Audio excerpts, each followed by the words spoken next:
Olá, pessoal, futuros advogados e advogadas criminalistas preparados para a segunda fase da OAB? Hoje a gente vai dominar um tema que, olha, é figurinha carimbada na prova e que, se você souber usar, garante uns pontos que fazem toda a diferença. O nexo causal. Vamos entender a teoria para destruir na prática. E para não perder tempo, vamos começar direto com um problema clássico de prova. Esse é o tipo de cenário que o examinador adora para testar o raciocínio. A resposta, que pode mudar completamente o destino de uma tese, depende única e exclusivamente de aplicar direitinho a teoria do nexo causal. Antes de mais nada, a gente precisa situar o nexo causal. Ele não é um conceito solto, perdido por aí. Ele é uma peça fundamental da tipicidade, sabe? O primeiro degrau na análise do crime. Se não existe nexo causal entre a conduta e o resultado, o fato é atípico para o crime consumado. E aí, se a tipicidade cai, a acusação inteira desmorona. Essa é a base da sua tese. Nosso ponto de partida é o que o próprio Código Penal diz. O artigo 13 adota a famosa teoria da conditio sine qua non. Para a prova, o jeito mais fácil de pensar nela é como o teste da eliminação. Faz aquele exercício mental. Se eu tirar a conduta do agente da cena, o resultado teria acontecido do mesmo jeito? Se a resposta for não, então essa conduta é, em princípio, uma causa. Só que a prova da OAB não vai cobrar o basicão, né? Ela vive da complexidade. E essa complexidade tem nome: concausa. É quando uma segunda causa aparece e se junta à primeira, interferindo ali no desenrolar dos fatos. E é exatamente nesse ponto que a gente separa os candidatos que só decoram daqueles que raciocinam juridicamente. Para não se perder nesse labirinto, pensa nisso como se fosse um fluxograma com uma bifurcação.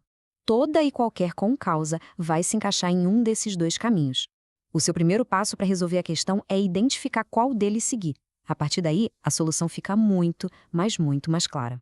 Vamos analisar o primeiro caminho. Este é o mais simples, o mais tranquilo, com uma regra clara e sem exceções, o que é ótimo para a prova, claro. E a regra de ouro aqui é categórica. Se a segunda causa não tem absolutamente nenhuma relação com a conduta inicial do agente, o nexo causal é sempre rompido. O agente nunca vai responder pelo resultado final. A responsabilidade dele para nos atos que ele já praticou. Na prática da prova, isso significa o quê? Tese de desclassificação para tentativa. Simples assim. Olha só como este exemplo clássico deixa a regra cristalina. A conduta de A, que foi dar o veneno, já tinha começado, só que a causa real da morte foi um evento totalmente desconexo e independente, o suicídio de B. O veneno não teve nada a ver com isso. Portanto, a responsabilidade de A se limita à intenção e ao ato dele, tentativa de homicídio. Agora sim, vamos para o segundo caminho. Este aqui é o mais relevante, o mais complexo e, claro, o favorito do examinador da OAB. É aqui que as melhores teses de defesa são construídas, pessoal. Foco total. Nas causas relativamente dependentes, a segunda causa se origina da primeira, tem uma ligação. Para as pré-existentes, como uma hemofilia da vítima ou as concomitantes, a regra geral é clara: o agente responde pelo resultado consumado. Quem cria o risco, assume o resultado. Mas, notem a última linha, a causa superveniente, aquela que acontece depois da conduta. Essa aí depende da análise. É aqui que mora a tese de ouro da sua prova. Então, chegamos no ponto nevrálgico, no coração da matéria para a segunda fase.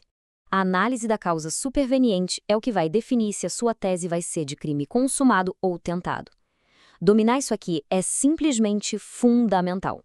Toda a sua argumentação vai girar em torno deste dispositivo legal. A chave para quebrar o nexo causal está na expressão quando por si só produziu o resultado.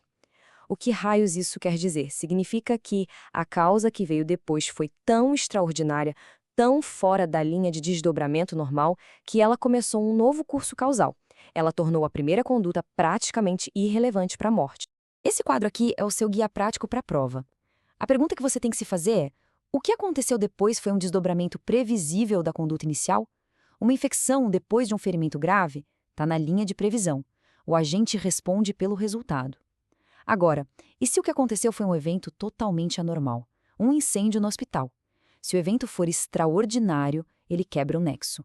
Essa distinção é o que vai fundamentar a sua tese de desclassificação para tentativa. Ok, armados com essa estrutura de raciocínio, vamos voltar para o nosso problema do começo e aplicar o passo a passo para chegar naquela resposta técnica bem fundamentada que o examinador espera ver. A pergunta era clara, né? O atirador deve responder pela morte, mesmo que ela tenha sido causada diretamente pelo capotamento? Com o que a gente viu, a resposta já deve estar se formando aí na sua mente. Vamos aplicar o método. Primeiro, qual a concausa? O capotamento da ambulância. Segundo, a classificação. Ela é superveniente, veio depois do tiro, e relativamente dependente. Afinal, a vítima só estava na ambulância por causa do tiro. Terceiro, o teste decisivo do artigo 13. O capotamento de uma ambulância é um desdobramento natural de ser baleado? Claro que não. É um evento anormal que, por si só, causou a morte. A conclusão lógica e jurídica é uma só. O nexo foi rompido, a tese correta para sua peça é tentativa de homicídio. Perfeito. Agora, o mais importante, como é que a gente transforma esse raciocínio em uma tese bem escrita que vai te dar ponto na sua peça prático-profissional? O domínio deste tema te dá a ferramenta mais poderosa para a defesa em crimes contra a vida, a tese de desclassificação. Você não vai pedir absolvição, mas vai argumentar que o crime foi tentado e não consumado. E isso tem um impacto gigantesco na aplicação da pena, o que mostra para o examinador que você tem um conhecimento técnico apurado. Então, guardem isso para o dia da prova. Quando se deparar com um caso com múltiplos eventos, procure a causa superveniente. Analise se ela agiu por si só. Se a resposta for sim, você achou a sua tese. Fundamente ela no artigo 13, parágrafo 1º do Código Penal e peça a desclassificação. Essa é a argumentação técnica, precisa e vencedora que vai garantir os pontos que levam à aprovação.